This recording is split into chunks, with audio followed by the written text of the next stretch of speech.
Hello everyone, welcome back to our channel Foster Academy. I hope you are well and healthy. This is Shweta Panchal और स्वागत है आपका इस class में। और मैं यहाँ पर बात करने वाली हूँ ईएमआरएस से रिलेटेड सिलेबस की, आपका एग्जाम पैटर्न पूरे तरीके से और आपका एसएसटी का जो सिलेबस है वो मैं अच्छे तरीके से यहाँ पर डिस्कस करने वाली हूँ। और साथ ही साथ मैं आपको कुछ और चीजें जो इंपॉर्टेंट है ईएमआरएस के बारे में बताने वाली हूँ, जैसे कि यहाँ पर एग्जाम की आपकी स्कीम क्या है, प्रॉपर क्या नेगेटिव मार्किंग है नहीं है, इसके अलावा आपका जो सब्जेक्ट कॉम्बिनेशन है वो किस तरीके से आपको देखना है। ठीक है, तो जितने भी इंपॉर्टेंट चीजें हैं यहाँ पर टीजीटी सोशल साइंस के ईएमआरएस से रिलेटेड वो मैं आपके सारे के सारे डाउट क्लियर करने वाली हूँ। जो भी चीज आपको पता है उसको स्किप करके आप आगे पढ़ सकते हैं। तो सबसे पहले जो न्यूज आ रही है उन न्यूज को तो आपको अपडेट रखना ही है, और साथ के साथ आपकी जो तैयारी है उसको भी आपको साथ में चलाना है। ऐसा नहीं कि सिर्फ न्यूज जो आ रही है उन पर ही ध्यान दे, अपनी तैयारी बिल्कुल छोड़ दें, ऐसा बिल्कुल भी नहीं करना है, क्योंकि टाइम ऐसे ही निकल जाता है, आपका एग्जाम आ जाएगा, आपको पता भी नहीं चलेगा। तो जल्दी से देख लेते हैं सिलेबस इसका। तो सबको सबसे पहले तो एक ही चीज होती है कि वैकेंसी कितनी है, आपको अच्छे से पता ही है। 5660 टोटल टीजीटी की वैकेंसी है। और यहाँ पर अगर हम सोशल साइंस की बात करें तो उसकी अगर टोटल नंबर ऑफ वैकेंसीज हम देखें तो ये यहाँ पर है हमारे पास। देख लेते हैं एक बार यहाँ पर, ठीक है ना।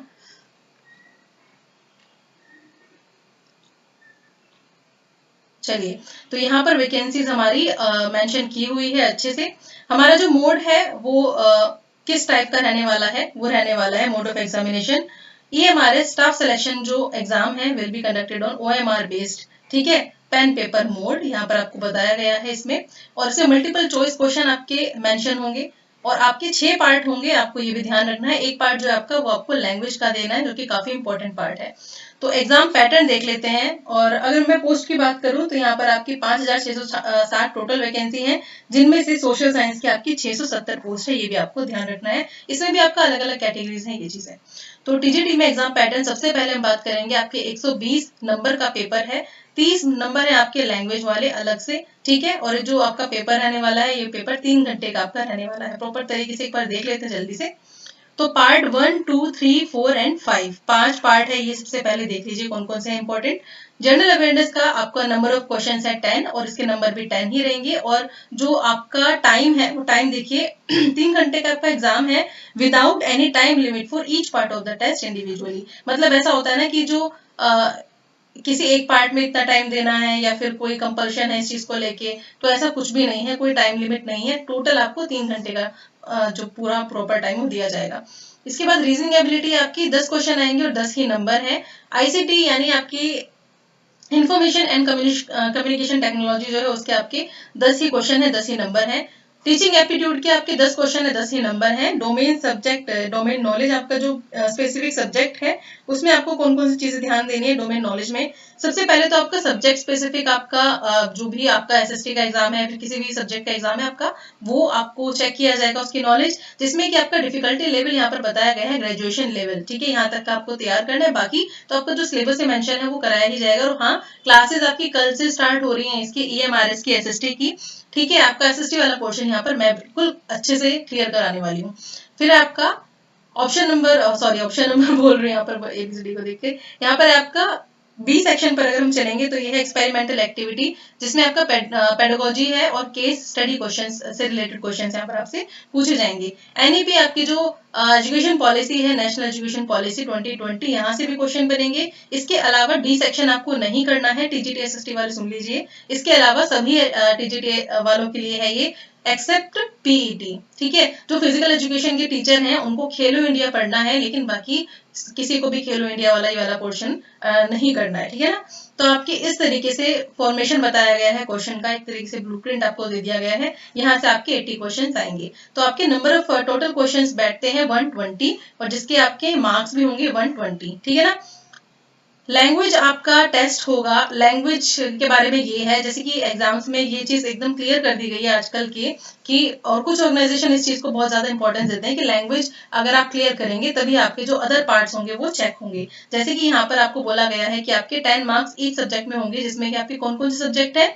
लैंग्वेज में आपका जनरल हिंदी होगी, जनरल इंग्लिश होगी, और आपकी रीजनल लैंग्वेज 10 मार्क्स होंगे हर एक पार्ट में। और आपको बोला जा रहा है कि आपको 40% मार्क्स जो है वो हर एक पार्ट में लैंग्वेज में लेकर आने हैं। इसके बाद ही आपका पेपर 1, ये जो है पार्ट 1, 2, 3, 4 एंड 5 चेक किया जाएगा, अदरवाइज वो इवेलुएट नहीं होगा, ठीक है। इफ ही और she fails to attain qualifying marks in part 6। अगर आप इस पार्ट के 40% मार्क्स नहीं ला पाए तो फिर आपके जो ये सारे पेपर हैं वो चेक नहीं होंगे। तो ज्यादा टेंशन लेने की जरूरत नहीं, लैंग्वेज आप कर लेंगे और पढ़ेंगे तो बिल्कुल आपका क्लियर हो ही जाएगा। तो इन सबको साथ में लेके ही हमें चलना है। चलिए यहाँ पर आपको ये सब चीजें क्लियर हो गई हैं। यहाँ पर टीजीटी के लिए बताया जा रहा है कंफ्यूज बिल्कुल भी नहीं होना है। For all subject of TGTs part 1 to 4 will be common, यानी शुरू के जो पार्ट्स हैं 1 to 4 वो कॉमन होंगे। पार्ट 5 जो है आपका वो आपका स्पेसिफिक सब्जेक्ट है, चाहे वो मैथ, इंग्लिश, साइंस जो भी है वो होगा, जो 80 मार्क्स वाला है आपका ध्यान रखना है। लैंग्वेजेस ये है सारी आपको देख लेनी है, ठीक है। चलिए अब आगे बढ़ते हैं। थोड़ा सा इंस्ट्रक्शन में मैं आपको ये सारी चीजें मैंने आपको बता दी है, बाकी जो सिलेबस है वो अदर है। नेगेटिव मार्किंग आपकी है, देख लेते हैं क्या है नेगेटिव मार्किंग स्कीम।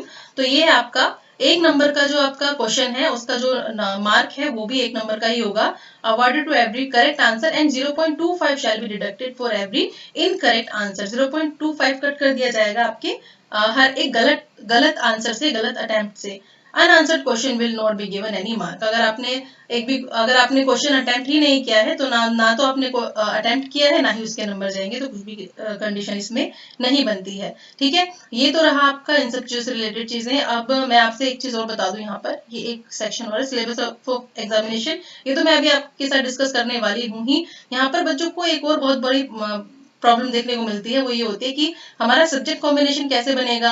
हमने तो ये सब्जेक्ट लिया था, ये हो गया, ये सब्जेक्ट लिया था, ये हो गया। तो उस चीज के लिए भी मैं आपको बताने वाली हूँ। यहाँ पर टीजीटी एसएसटी की मैं स्पेशली बात करने वाली हूँ। तो यहाँ पर देखिए आपको सभी को पता ही है टीजीटी एसएसटी के लिए क्या क्या कंडीशन है, और उन कंडीशंस को फुलफिल आप सभी ने कर लिया है। तो सब्जेक्ट कॉम्बिनेशन को एक बार फिर से देख लेते हैं।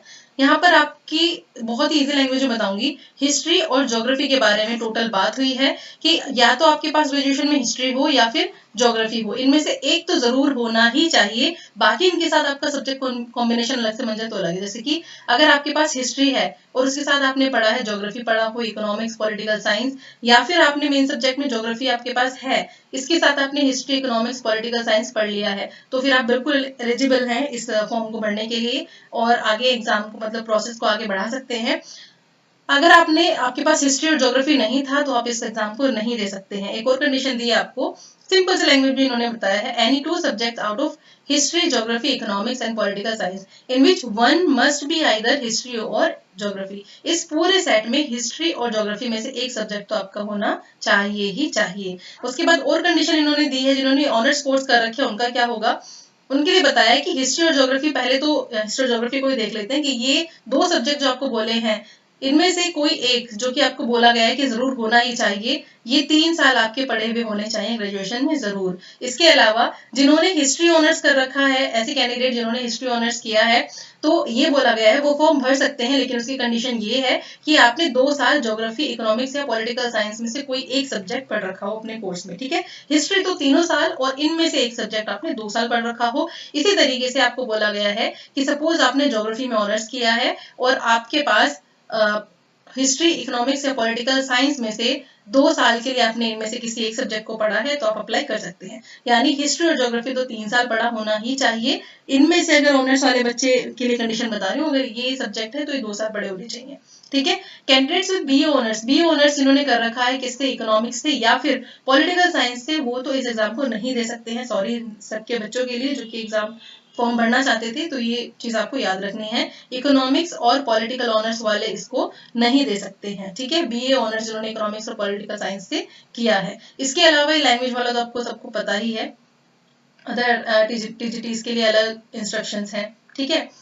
चलिए अब हम बात कर लेते हैं अपने डायरेक्ट कोर्स पर जाते हैं, अपने सिलेबस पर जाते हैं। सिलेबस अपना कौन सा है और कौन कौन से इसमें टॉपिक्स आ रहे हैं। जब आपको टॉपिक्स पता होंगे आप उसके हिसाब से ही तो प्रिपरेशन कर पाएंगे, वही वाली बात है ना।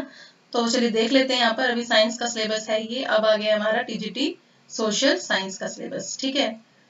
यह फूड सिक्योरिटी, चलिए थोड़ा सा, ये रहा हमारा सोशल साइंस का सिलेबस, ठीक है। आई होप आपको सारे डाउट्स क्लियर हो गए होंगे, क्योंकि सबसे ज्यादा प्रॉब्लम जो होती है सब्जेक्ट कॉम्बिनेशन को लेकर होती है। नेगेटिव मार्किंग भी है, ये भी आपको ध्यान रखना है, और जो लैंग्वेज वाली बात है वो भी आपको ध्यान रखनी है। तो चलिए फर्स्ट देख लेते हैं। यहाँ पर सबसे पहले यहाँ पर आपका सब्जेक्ट है हिस्ट्री और इसमें मेनली आपके 9th 10th और प्रॉपर एनसीईआरटी का आपका यहाँ पर टॉपिक और ये सब्जेक्ट्स और चैप्टर्स देखने को मिल रहे हैं। 9th और 10th बेसिकली यहाँ पर हिस्ट्री देखने को मिल रही है। तो कंटेम्प्रेरी वर्ल्ड है जिसमें कि समकालीन विश्व, जिसमें कि आपका औद्योगिक क्रांति है, इंडस्ट्रियल रेवोल्यूशन है, इकोनॉमिक डिप्रेशन है, आर्थिक संकट, इसके अलावा labour and peasant class issues है, growth of industries in India in 20th century, features of colonial society, यानी कॉलोनियल सोसाइटी में क्या क्या चीजें थी, ये आपका सिलेबस बिल्कुल अच्छे से आपको पढ़ना है। और इसकी क्लासेस होंगी तो मैं आपको सारा सिलेबस अच्छे से कवर कराऊंगी। फ्रेंच रेवोल्यूशन है जिसके आपको कारण और क्या क्या चीजें हुई, इसके प्रभाव क्या हुए और परिणाम क्या हुए, सब तैयार करके रखना है। 18 को इंडिया में 1885 से 1947 के बीच में जो भी स्ट्रगल्स हुए, 1885 इसलिए दिया जाता है मोस्टली एग्जाम्स में क्योंकि 1885 वो टाइम था जब गठन हुआ था, ये कह सकते हैं कि स्टेब्लिश हुई थी कांग्रेस। तो कांग्रेस के आने से थोड़ा जो चीजें थी सिस्टमैटिक तरीके से चली थी उस वक्त। ठीक है, तो ये बात तो आपको ध्यान रखनी है। इंडियन फ्रीडम स्ट्रगल यहाँ पर 1885 से लेके 1947 तक का है। ठीक है, रशियन रेवोल्यूशन की अगर हम बात करें तो रशियन रेवोल्यूशन के बारे में भी आपको अच्छे से पढ़ना है, जिसमें आपको कॉजेज, इवेंट्स, इम्पैक्ट और रशिया का और पूरे विश्व, रशिया का पूरे विश्व के साथ क्या प्रभाव रहा और पूरे वर्ल्ड पर उसका क्या असर पड़ा, ये भी आपको पढ़ना है। राइज ऑफ सोशलिज्म आपको समाजवाद पढ़ना है, जिसमें कि कार्ल मार्क्स की फिलोसफी, सोशलिज्म यूरोप में, इसके अलावा इम्पैक्ट ऑफ सोशलिज्म, ये भी अच्छे से पढ़ना है। फांसीवाद और नाजीवाद पढ़ना है जर्मनी और इटली में। इसके अलावा आपको दोनों वर्ल्ड वॉर पढ़ने हैं, वर्ल्ड वॉर 1 एंड 2। इसके अलावा यूएन भी आपको अच्छे से रेडी करके जाना है।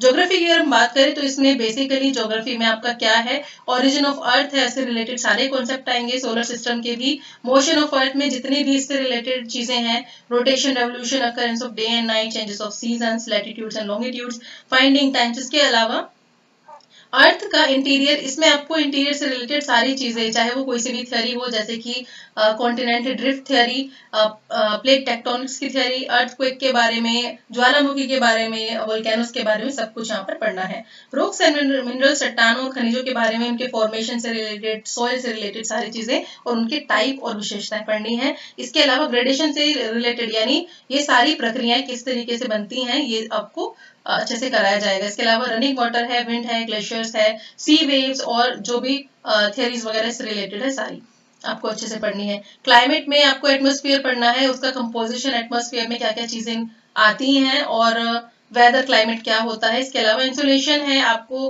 हीट बजट देखना है, हीटिंग एंड कूलिंग एटमॉस्फेयर, यानी आपको देखना है कौन कौन से जोन्स हैं हीट वाले और इन सब चीजों से रिलेटेड जितने भी आपके कॉन्सेप्ट है, जितने भी टर्म्स हैं। इसके अलावा सोलर रेडिएशन, ठीक है, ये सब चीजें हम अच्छे से पढ़ लेंगे। इसके अलावा प्रेशर से रिलेटेड आपका जो टॉपिक है, ये प्रेशर से रिलेटेड सारी चीजें, प्रेशर बेल्ट्स जो है वो कहाँ पर कैसे काम करती हैं, क्या क्या होता है उनकी वजह से और रीजन क्या होता है, सब चीजें हम यहाँ पर अच्छे से पढ़ेंगे। इसके अलावा wind, cyclones and anti cyclone, evaporation और ये सारे के सारे कॉन्सेप्ट, ह्यूमिडिटी, रेनफॉल और इसके प्रकार, ठीक है, कहाँ पर रेनफॉल ज्यादा होती है, कहाँ पर कम होती है, क्यों होती है, किस क्या प्रोसेस है, ये सब कुछ।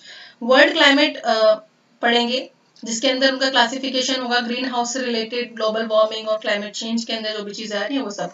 वाटर बॉडीज जितनी भी हैं उनसे रिलेटेड हम यहाँ पर देखेंगे, हाइड्रोलॉजिकल साइकिल भी। ओशन से रिलेटेड सारे के सारे कॉन्सेप्ट हमें क्लियर करने हैं, डिस्ट्रीब्यूशन ऑफ टेम्परेचर, ठीक है, और ओशन वाटर की वेव, टाइड्स, ये सब कुछ चीजें अलग अलग जगह पर किस तरीके से काम करती हैं, मैप्स, उसकी डेफिनेशन, उसका क्लासिफिकेशन, ये सब चीजें देखेंगे। टेक्निक्स ऑफ, इसके बाद आएगा नेक्स्ट टॉपिक हमारा, techniques of representing relief features in on maps, map से रिलेटेड कहाँ पर क्या चीज है। इसके अलावा हिल शेडिंग्स, ये सब चीजें भी हम देखेंगे। क्लाइमेटिक डाटा और इसके अलावा बार ग्राफ, ठीक है, ये सारे के सारे बहुत इंपॉर्टेंट टॉपिक है। और यहाँ पर आपको एक चीज ध्यान रखनी है, जो टीजीटी एसएसटी का जो एग्जाम आ रहा है आजकल बहुत ज्यादा लेंथी दिया जा रहा है, आपकी प्रॉपर नॉलेज चेक करने की कोशिश की गई है, तो बिल्कुल भी एक भी टॉपिक आपको छोड़ना नहीं है, ठीक है। आइसोथर्म्स है, आइसोबार्स है, ये सब भी आपको अच्छे से पढ़ने हैं। बायोस्फीयर से रिलेटेड, इकोलॉजी क्या है, इकोसिस्टम क्या है, फूड चेन क्या है, फूड वेब क्या है, और वर्ल्ड लेवल पे क्या काम हो रहा है, बायोडाइवर्सिटी क्या है, कंजर्वेशन कैसे चल रहा है इंडिया में और बाहर, ये सब कुछ चीजें हम देखेंगे। इंडिया के बारे में पूरा उसका फिजिकल फीचर्स देखेंगे, कौन सी चीजें कहाँ पर है, नदियां, पूरा ड्रेनेज सिस्टम, अपवाह तंत्र, कौन सी नदी कहाँ से बहती है और कौन सा डेल्टा बनाती है नदियां, और ये सब चीजें इसके अंदर आएंगी। इसके अलावा क्लाइमेट भारत का, कि भारत में मानसून कैसे आता है, ठीक है। इसके अलावा सीजन्स इंडिया के, और यहाँ पे खेती वगैरह से रिलेटेड चीजें सब कुछ यहाँ पर है। सॉइल और डिस्ट्रीब्यूशन, नेचुरल वेजिटेशन, हर चीज यहाँ पर मेंशन की गई है। पूरे अच्छे से आपको वैसे सिलेबस काफी लेंदी है, पर आप कर लेंगे और मैं भी आपका साथ दूंगी, तो टेंशन वाली बिल्कुल भी कोई बात नहीं है। पॉपुलेशन है यहाँ पर, पॉपुलेशन में आपको सारी सारी चीजें देखनी है कि पॉपुलेशन की ग्रोथ से रिलेटेड है, और थियरीज हैं, अलग अलग थियरीज है पॉपुलेशन से related, composition of and it's attributes population और उसका सस्टेनेबल डेवलपमेंट में क्या कनेक्शन है, इसके अलावा population as a resource, population problem and policies with reference to India, India के रेफरेंस में पॉपुलेशन से रिलेटेड क्या क्या पॉलिसीज चलाई गई हैं, क्या क्या फायदे हैं उनके और किस तरीके से वो काम करती हैं। रिसोर्स एंड डेवलपमेंट में हम देखेंगे कि भारत में कौन कौन से चीजें हैं, रिसोर्सेज हैं, नेचुरल कंपोनेंट्स ऑफ रिसोर्सेज के अलावा एनवायरनमेंट में क्या क्या चीजें और देखने को मिलती हैं, और इससे रिलेटेड एक आधी अगर थियरी होगी तो वो भी यहाँ पर आपको कराई जाएगी। Distribution, utilisation, economic and environmental significance and conservation of water, ये सारी चीजें, ठीक है। क्रॉप से रिलेटेड कौन कौन सी इंडिया में मेजर क्रॉप्स होती हैं, कहाँ कहाँ पर होती हैं, कौन कौन सी सॉइल जरूरी है कौन सी क्रॉप के लिए, ये सब चीजें यहाँ पर आपको बताई जाएगी। इसके अलावा ये आगे agriculture, wet and dry agriculture, इसके अलावा intensive, extensive, shifting, commercial and plantation agriculture, और जितने भी टाइप की ये क्रॉप्स हैं यानी खेती है उन सबसे रिलेटेड टॉपिक्स हैं। मैन्युफैक्चरिंग इंडस्ट्रीज यानी इंडस्ट्रीज कितनी प्रकार की होती हैं, कहाँ पर कौन सी इंडस्ट्री है, और इंडस्ट्रीज से रिलेटेड जितने भी कॉन्सेप्ट है, चाहे कौन सी इंडस्ट्री जो है इंडिया में ज्यादा डेवलप्ड है, कहाँ पर किस चीज की कमी है, वो सब कुछ इसमें शामिल है, ठीक है ना। Steel, chemical and electronic industries. आगे आ जाइए, मीन्स ऑफ ट्रांसपोर्टेशन, ट्रांसपोर्टेशन से रिलेटेड चीजें यहाँ पर यानी परिवहन जो है, भारत का परिवहन तंत्र कैसे काम करता है, कौन कौन से रोड, रेलवेज, वाटरवेज, इन सब चीजों के बारे में कि कौन कौन से तरीके हैं परिवहन के, उन सब से रिलेटेड इंपॉर्टेंट आपके रूट्स हो सकते हैं, सब चीजें, ठीक है। इंटरनेशनल ट्रेड कैसे होता है, ये सब, सी पोर्ट्स कौन कौन से हैं, इंपॉर्टेंट पोर्ट्स कौन से हैं, इसके अलावा जो टूरिज्म है एज अ ट्रेड कैसे काम करता है, ठीक है। Understanding disaster and hazards, disaster आपको पता ही है नेचुरल होते हैं, मैनमेड होते हैं, तो दोनों से रिलेटेड ही सारी चीजें पढ़ेंगे हम कि कैसे ये आते हैं और इनसे निपटने के लिए क्या क्या चीजें की जा सकती है, ठीक है। प्रिवेंशन कैसे किया जा सकता है, बचाव के उपाय, प्लानिंग कैसे की जा सकती है अगर आ जाए तो, इसके अलावा tsunami, survival skills, alternative communication system, safe construction practices, sharing responsibilities, planning ahead, ठीक है। ये सब चीजें यहाँ पर देखी जाएंगी। इसके अलावा नेक्स्ट आपका जो पोर्शन आता है ये आता है आपका कंपोनेंट्स ऑफ प्रोडक्शन, जिसमें आपका पीपल एज रिसोर्स यानी जो इंसान है, जो ह्यूमन है, वो रिसोर्स कब कहलाता है, क्या क्या चीजें हैं। तो कोई भी इंसान जो जिसको जिसको कुछ नॉलेज दी जाती है, उसको स्किलफुल बनाया जाता है, तो वो एज अ रिसोर्स काम करता है सोसाइटी में। पॉपुलेशन, एजुकेशन, हेल्थ, और ये सब एक व्यक्ति के लिए जिस कंट्री के बोला जाता है सबको पता ही है कि जिस कंट्री में जो पॉपुलेशन है जितनी ज्यादा पढ़ी लिखी होगी, हेल्दी होगी और सही तरीके से काम करती होगी, वो अपने आप ही कंट्री अपने आप ही डेवलप होती चली जाएगी। पॉवर्टी की बात हो रही है, पॉवर्टी लाइन की बात करेंगे, इनइक्वालिटीज के अलावा पॉलिसीज, पॉवर्टी से रिलेटेड गवर्नमेंट द्वारा क्या क्या चीजें चलाई गई और वो कहाँ तक कारगर है, ये सब इसमें देखेंगे। खाद्य सुरक्षा देखेंगे, फूड सिक्योरिटी, भारत में फूड सिक्योरिटी क्या होती है, कैसे काम करती है, जो हरित क्रांति, ग्रीन रेवोल्यूशन था उसने किस तरीके से हेल्प की। इसके अलावा रोल ऑफ कोऑपरेटिव सोसाइटीज और सपोर्ट प्राइस, इशू प्राइस, ये सब क्या चीजें होती हैं अच्छे से देखेंगे। Development, growth development and structural development के अंदर कॉन्सेप्ट आते हैं आपके growth and distribution of sustainable agriculture, growth है, स्ट्रक्चरल चेंजेस हैं, ठीक है। तो यहाँ पर डेवलपमेंट और डेवलपमेंट से रिलेटेड जो कॉन्सेप्ट है सारे यहाँ पर है, जैसे कि पीपीपी है, इसके अलावा पॉपुलेशन, ह्यूमन रिसोर्स डेवलपमेंट है। Main features of Indian economy यानी भारत की इकोनॉमी कैसी थी जब इंडिया आजाद हुआ था, तो कौन कौन से चैलेंजेस को फेस करने पड़े थे, इसमें 5 ईयर प्लान्स भी आपके शामिल हो सकते हैं। इसके अलावा economic development, growth enrolment ratio, और ये सारे कॉन्सेप्ट्स आपको अच्छे से पढ़ के जाने हैं। नेक्स्ट है आपका सेक्टर्स इकोनॉमी के, यानी अर्थव्यवस्था के कौन कौन से सेक्टर होते हैं, आपको पता है कौन कौन से सेक्टर है, प्राइमरी, सेकेंडरी। इसके अलावा जो लोग काम करते हैं वो ऑर्गेनाइज्ड फर्म में करते हैं या फिर अनऑर्गेनाइज्ड में करते हैं, उसके क्या फायदे हैं, क्या नुकसान है, ये सब देखा जाएगा। प्राइवेटाइजेशन, उसके क्या इम्पैक्ट पड़ा है, और इंडस्ट्रीज जो है वो कैसे डेवलप हो रही है। नेक्स्ट है आपका money and credit, money and credit में आपका साख और मुद्रा। इसमें क्या है, इंडिया का मॉनेटरी सिस्टम कैसे काम करता है, मनी के क्या यानी धन के क्या काम होते हैं, बैंक जो है वो आपको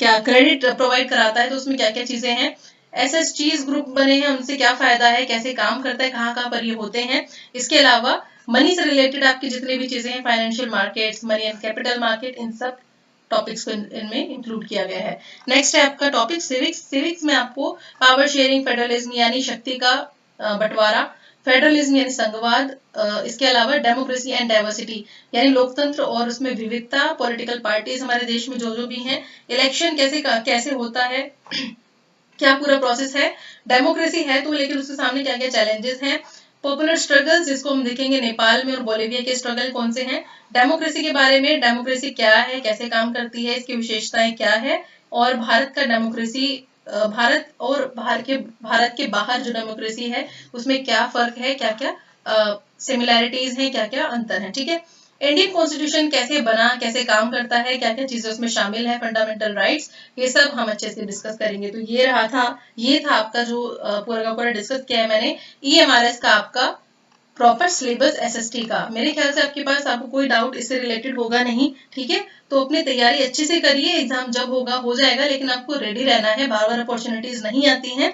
नंबर ऑफ सीट्स देखिए, जितनी अभी अवेलेबल है उसको देखिए, पेपर आपका होगा, दिक्कत वाली कोई बात नहीं है। ठीक है, ऐसा कोई इशू नहीं है। यहाँ पर तैयारी करते रहिए और चैनल के साथ बने रहिए। आपके वीडियोस जो है इससे रिलेटेड वो जल्दी ही मैं आपके साथ शेयर करूंगी, तो बने रहिए मेरे साथ। Thank you so much watching this video. कोई क्वेश्चन हो तो नीचे आप कमेंट सेक्शन में जरूर पूछिए। ठीक है, चलिए मिलते हैं नेक्स्ट वीडियो में।